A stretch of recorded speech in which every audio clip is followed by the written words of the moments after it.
Bon début de semaine, tout le monde. On a le plaisir d'accueillir, comme à toutes les semaines par ailleurs, notre chroniqueuse étoile, j'aime ça l'appeler comme ça, Karen Larocque, qui est évidemment conférencière, formatrice, qui a été psychologue pendant plus de 17 ans. Je viens de la gêner, là. Oui, face de fille gênée. Face de fille gênée avec les petites joues rougies. Mais c'est vrai, Karen, vraiment, ça a du succès et c'est encourageant, je trouve, pour la condition humaine que tes chroniques ont du succès. C'est signe que les gens s'intéressent à leur propre santé psychologique puis ils veulent se prendre en main. Ben, j'avoue que ça, c'est rassurant de voir que les gens ont un intérêt pour prendre soin de leur santé puis qu'ils cherchent des moyens. Tout à fait. Ouais. Et puis, il y a énormément de gens qui interagissent avec toi aussi. Ça, c'est une autre preuve, évidemment, que c'était nécessaire, qu'on avait besoin de conseils comme ceux que tu prodigues depuis déjà quelques mois.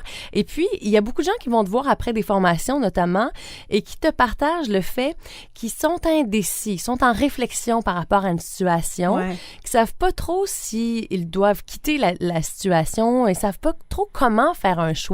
Donc, toi, tu nous aiguilles aujourd'hui à savoir de quelle façon regarder l'ensemble de tout ça. Oui, absolument. En fait, c'est ça. C'est qu'il y a des gens qui viennent me voir des fois puis qui me disent, je sais pas, tu sais, si je devrais... Puis souvent, c'est soit en lien avec une relation ou avec le travail. Tu sais. Ils se demandent s'ils doivent quitter, ils remettent ça en question, tu sais.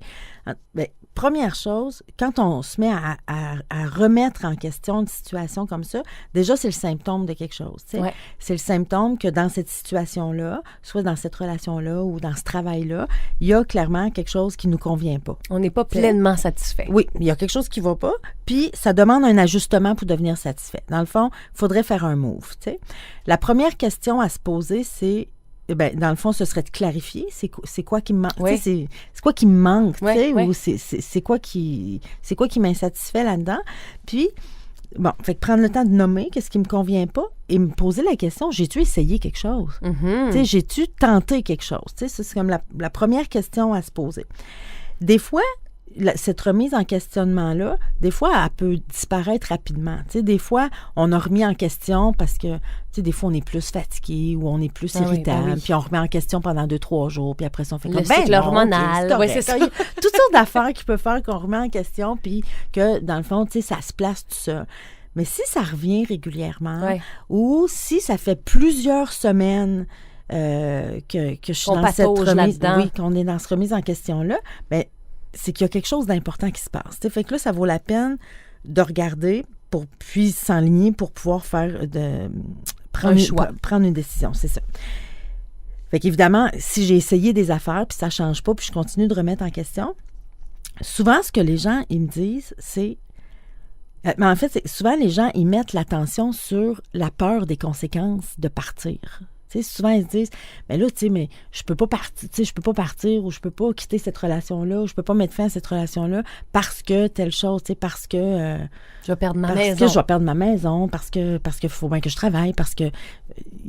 leur attention est que sur les conséquences de partir. Et ce qu'ils me disent, c'est, j'arrive pas à prendre ma décision. Tu sais, je suis pas capable de prendre une décision. À ça, j'ai envie de répondre, c'est pas vrai que t'es pas capable de prendre une décision. Jusqu'à maintenant, tu as pris une décision, celle de rester. Oui. Puis, souvent, les gens regardent que les conséquences de partir, mais ils oublient de regarder les conséquences de rester. Parce que des fois, rester, là, les conséquences sont énormes. Là. Sont plus néfastes. Des fois, là, les conséquences de rester, c'est que je continue de détériorer ma santé.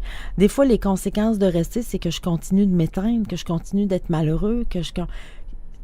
Tu sais, c'est vrai qu'il y a des conséquences à partir, mais il y a aussi des conséquences à rester. Ouais. Puis, il faut regarder ces deux côtés-là, tu sais. Tu me dis ça, Karen, ça me fait penser... Il me semble qu'il y a un truc là, que parfois on se fait donner quand on est justement en réflexion de la sorte, faire un tableau pour ou contre. Oui. Est-ce que c'est une bonne idée, ça? Bien, c'est une excellente idée, mais il faut faire un tableau à 4 cadrans. OK. Pour ou contre et pour ou contre. En fait, c'est que si je me demande si je veux partir, bien souvent, les gens vont regarder le pour ou contre de partir. De l'option de faire un move, comme tu as dit tantôt. Fait que quand tu as deux options, tu as l'option de rester et tu as l'option de partir, bien fais le pour et le contre de rester et fais le pour ou contre de partir. Mais fais les 4. Fait que c'est plus 2 colonnes que tu fais. C'est 4 cadrans. C'est ça. Puis c'est important de regarder tout ça pour être capable pour arriver à prendre une décision, dans le fond, qui est plus éclairée, tu sais. Puis moi, dans le fond, tu sais, quand la chronique d'aujourd'hui, le but, c'est pas de dire « Hey, partez ». Tu sais, c'est le but de dire « Regarde tout le tableau ». Puis après, tu décideras si tu pars ou si tu pars pas. Ouais. Mais regarde partout. Puis tu as dit tantôt quelque chose d'intéressant, Karen, en disant, est-ce que j'ai tenté quelque chose? Tu sais, parfois, on n'est pas nuancé. Tu sais, c'est bon, quitter ou rester. Ouais. Mais dans le fond, si on décide de rester, on peut modifier des choses aussi, que ce soit dans un travail ou dans une relation. Ben absolument. Ce que ça veut dire, c'est qu'il y a quelque chose qui me convient pas puis que j'ai un ajustement à faire. Ouais. Tu sais? Fait que si on récapitule, dans le fond, quand je suis pas bien dans une situation puis je remets en question, commence par nommer c'est quoi ton insatisfaction, puis c'est quoi le changement que tu aurais besoin qui se passe pour être bien. Ensuite, demande-toi qu'est-ce que tu as fait. Qu'est-ce que tu as fait pour essayer d'obtenir ça? Parce que c'est pas juste de le nommer, là, mais c'est de voir, as-tu essayé des affaires? Ouais. Bon, là, tu as essayé des affaires, ça n'a pas changé. OK, tu veux prendre ta décision, fais tes 4 cadrans. C'est quoi les avantages de rester? C'est quoi les inconvénients de rester? C'est quoi les avantages de partir? C'est quoi les inconvénients de partir? Quand tu auras ce tableau-là, peut-être que ça va devenir plus clair pour prendre ta décision, puis tu vas avoir au moins regardé partout.